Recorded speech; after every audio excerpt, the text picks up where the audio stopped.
Hello everyone, welcome back to my channel অপর্ণার blog. আমার কাছের এবং দূরের সকল বন্ধুরা কেমন আছো? আশা করি যে যেখান থেকে আজকের ব্লগ ভিডিওটি দেখছো সকলে ভালো আছো এবং সুস্থ আছো। আমরাও তোমাদের ভালোবাসা ঠাকুরের আশীর্বাদে বেশ ভালো আছি।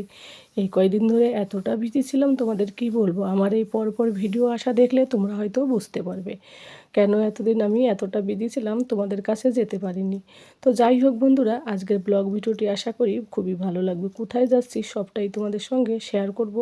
সঙ্গে থাকো, পাশে থাকো আর দেখতে থাকো। সন্ধ্যাবেলা বেরিয়ে পড়লাম, এই দেখো অফিসের গাড়িও চলে এলো। তো তোমাদের দাদাভাই ব্যাগগুলো ভিতরে ডিক্কিতে রেখে দিচ্ছে। এখন আমরা কিরণদের ওইদিকে যাব, ওখান থেকে তারপরে ওদেরকে তুলে নিয়ে তারপরে আমরা বেরোবো। তো এই রাত্রে শীতের কনকনে ঠান্ডা, এখন বাজে রাত 9টা, এখন বেরোচ্ছি। আর আমাদের ট্রেন হচ্ছে রাত 12টার সময়।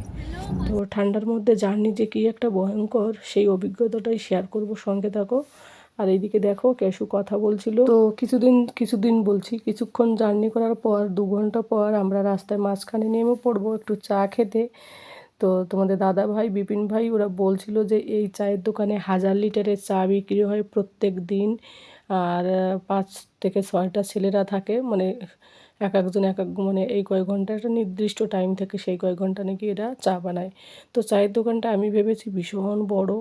তো দেখে এত ছোট চায়ের দোকানের মধ্যে এতটা বিক্রি হয়। এই দেখো দুধের সেই দুধ গরম করে রয়েছে, এই যে এইদিকে এই ডাব্বাটা ভরা থাকে, পুরো 1000 লিটারের দুধ চা বিক্রি হয়, ভীষণ ফেমাস চা। তার মানে কি এখানকার সমস্ত লোকজন, লোকাল থেকে শুরু করে সবাই আর কি বাইরে থেকেও আসে নাকি চা খেতে। কিন্তু দোকানটা কিন্তু একদম ফুটপাতে। আমি ভেবেছি ভীষণ মনে একটা হোটেলের ব্যাপার মতন, কিন্তু না। কিন্তু আর এই দেখো মাটির ভাঁড়ে চা, আর সত্যি চাটা কিন্তু ভীষণ সুন্দর লাগছিলো খেতে, কড়ক চা একেবারে। আর এই যে শীতের দিনে গরম গরম জার্নি করার সময় চা খেতে দারুণ লাগে। তারপরে এই যে পৌঁছে গেলাম স্টেশনে আমরা জেসিডি।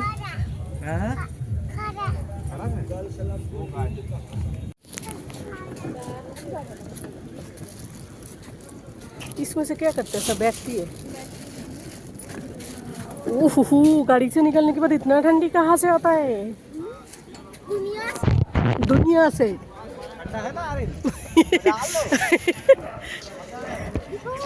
लेकिन फिर भी पता है, कहीं पे भी घूमने जाओ ना, 2 फैमिली होता है तो मजा आता है, अकेला कभी देखती नहीं हो। पादू क्यों मारा? वो पार्क का देखा किरण?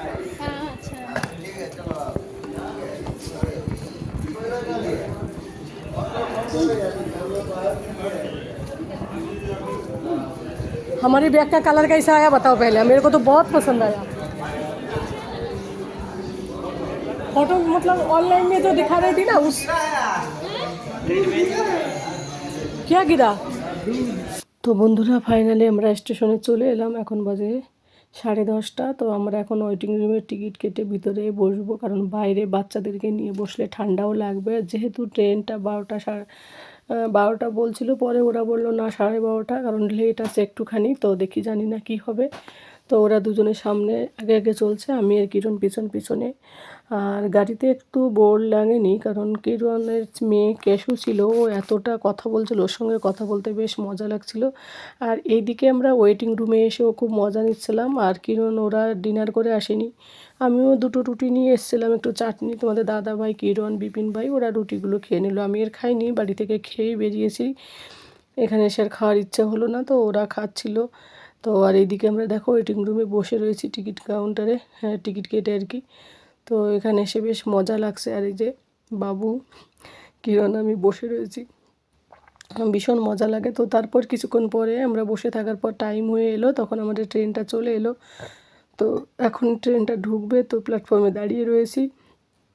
আর এখান থেকে হচ্ছে দুরন্ত এক্সপ্রেস ট্রেনে উঠবো। আমাদের নামিয়ে দেবে সকাল 5টার সময় শালিমার।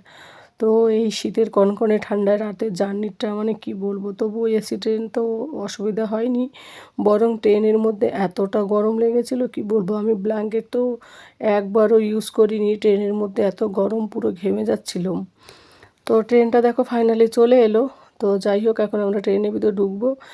আর এখন গিয়ে আর কিছু করব না, বেডটা বিছিয়ে চাদরগুলো বিছিয়ে একদম শুয়ে পড়বো, কারণ সেই কখন বেরিয়েছি, খুব ক্লান্ত, আবার ভোরবেলা উঠতে হবে, আর কাল থেকে তো জার্নি শুরু হবে। তো আশা করি বন্ধুরা প্রত্যেকটা ব্লগ এই কয়দিনের খুবই ভালো লাগবে, একটু অন্যরকম। তো ট্রেনে দেখো আমরা এই যে ঢুকে পড়ছি। তো প্রথমের দিকে আমি সিটটা খুঁজে পাচ্ছিলাম না, ওদেরকে বলছিলাম কত নম্বর। তো আমি আর বাবুসোনা আগে আগে চলে এলাম। তো এই দেখো ট্রেনে পেয়ে গেছি, তবে আমাদের একটা সিটও নিচে হয়নি জানো তো, লোয়ার একটাও হয়নি, সবগুলো মিডিল আর উপর, মিডিল আর উপর 4টে সিটের। তো তাই কী করলাম, আমরা মেয়ে দুটো মিডিলে বসে শুয়ে পড়লাম। তোমাদের দাদা ভাই আর বিপিন ভাই ওরা উপরে, আর বাবু সোনা আমার সঙ্গে শুয়েছিল। আর এতটুকু একটা সিটে দুজন ঘুমানো সম্ভব না। আর এইদিকে বাবু সোনাকে একা আমরা ঘুমাতেও মানে দিতেও পারবো না, কারণ বাচ্চা ছেলে পড়ে যায় কি না, ওই কারণে আমি বাবু একসঙ্গে শুয়েছি। তো আমি তো সারা রাত জেগে রয়েছি, ঘুমোইনি একটুও। আর এইদিকে ফাইনালি চলে এলাম শালিমারে, এখন বাজে 5টা। তো ট্রেন আর লেট হয়নি, ট্রেন লেট হলে বেশ মজা হতো, আমাদের এত কষ্ট হতো না। তো ট্রেন লেট হয়নি, রাইট টাইমেই চলে এলো। তো এখানে শালিমারে এসে আবার আমরা ওয়েটিং রুমে মানে টিকিট করে ওখানে বসলাম। তো সেখানে আবার একটু জলের সমস্যা ছিল, তো 1 ঘন্টা ওয়েট করে ওখান থেকে আবার আমরা বেরিয়ে পড়লাম হাওড়ার দিকে। হাওড়ায় এসে তার আগে দেখি এই দেখো, এই যে ওয়েটিং রুম, এটা ছিল হচ্ছে শালিমারের ওয়েটিং রুম। তো এখানেই বসেছিলাম কিছুক্ষণ। তো থাকার পরে দেখি জল নেই, তো জলের খুব সমস্যা। তো আমরা বললাম তাহলে আর 1 ঘন্টার বেশি থাকবো না, যেহেতু আমরা এন্ট্রি যখন করেছি টাকা দিতে হবে, তো 1 ঘন্টা থেকে যাই।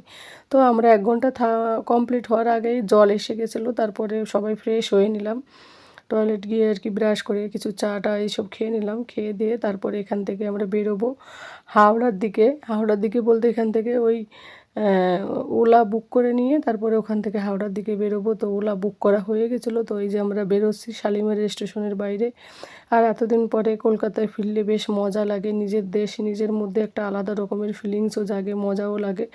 আর আমি কিন্তু এই শালিমার স্টেশনে অনেকবার এসেছি, আমার বিয়ের জীবনের প্রথম শুরু হয়েছে এই শালিমার স্টেশন থেকে। তোমাদের দাদাভাই তখন গুজরাটে থাকতো, আমি এই শালিমার স্টেশন থেকেই যেতাম, ট্রেনটা প্রায়ই পেতাম আর কি। তো যাই হোক, সেই স্মৃতিগুলো মনে পড়লো। তো এবার এসে দেখি 5-6 বছর পরে শালিমার স্টেশনটা অনেকটা মানে অনেক কিছু বানিয়েছে আগের থেকে, বেশ একটা ফাঁকা ফাঁকা ছিল অন্যরকম, এখন বেশ সুন্দর বানিয়েছে। আর এদিকে বাইরে এসে দেখি কনকনে ঠান্ডা হাওয়া চলছিল, কিন্তু ট্রেনের মধ্যে এতটা গরম। আর এখন ওগুলো আসলেই আমরা এখান থেকে বেরিয়ে পড়বো হাওড়া গিয়ে কিছুটা খাওয়া দাওয়া করব, ব্রেকফাস্ট করব, তারপর দেখি কোথায় কিভাবে যাওয়া যায় সেটাও তোমাদের সঙ্গে শেয়ার করব। তো দেখো বন্ধুরা, আমরা এখন এই যে গাড়িতে ঢুকছি। তো গাড়িতে উলাটা কী বলতো, একটু ছোট সাইজ ছিল। তো বাবু সোনা আমার কোলে বসেছিল, খুব কষ্ট হচ্ছিলো, বা বাচ্চা ছেলে তো বড় হয়ে গেছে, এখন কোলে বসে বেশি সময় থাকাও যায় না, একটু অসুবিধা হয়। তো তারপর আমরা এই যে ওলা থেকে নেমে পড়লাম হাওড়া চলে এলাম। এবার হাওড়ার এই যে মেট্রো স্টেশনের দিকে যাচ্ছিলাম। তো যেহেতু রবিবার ছিল, সানডে, তো মেট্রোটা তোমরা তো সকলে জানো সানডে বন্ধ থাকে, আমার একদম খেয়াল ছিল না, তোমাদের দাদা ভাইয়েরও না। তো তার জন্য আমরা কি করব, তারপরে ওখান থেকে অন্য ব্যবস্থা করলাম, সেটা পরবর্তী ভিডিওতে দেখাবো। তার আগে মেট্রো স্টেশনের কাছে এই দেখো আমরা খেতে ঢুকলাম। তো এখানে গিয়ে ওই মেন্দু বড়া দারুণ দারুণ ছিল, একদম মুসমুসে মেন্দু বড়া, ইডলি, ধোসা এগুলো অর্ডার করা হয়েছিল, আর ছোলে ভাটুরে অর্ডার করা হয়েছিল। কিন্তু ছোলে ভাটুরে আমি ভেবেছি একটা দেয় মনে হয় কি, একটা প্লেটে, তা দুটো দেয়। তো আমরা আর খেতে পারিনি, একটা খেয়ে অনেক কষ্ট করে খেয়েছি, কারণ এই ইডলি আর মেন্দু বড়া এতটা ভালো লেগেছিলো যে ওগুলোর খেতে ইচ্ছাও করেনি।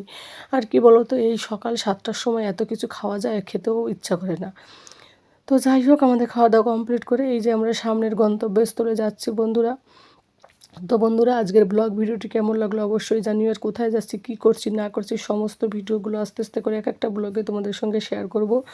আর যদি ব্লগটি ভালো লাগে অবশ্যই কমেন্ট করে জানিও। আর যে যেখান থেকে দেখছো সকলে ভালো থাকো, সুস্থ থাকো এবং সাবধানে থাকো। দেখা হবে তোমাদের সঙ্গে পরবর্তী ব্লগে। Tata, bye bye.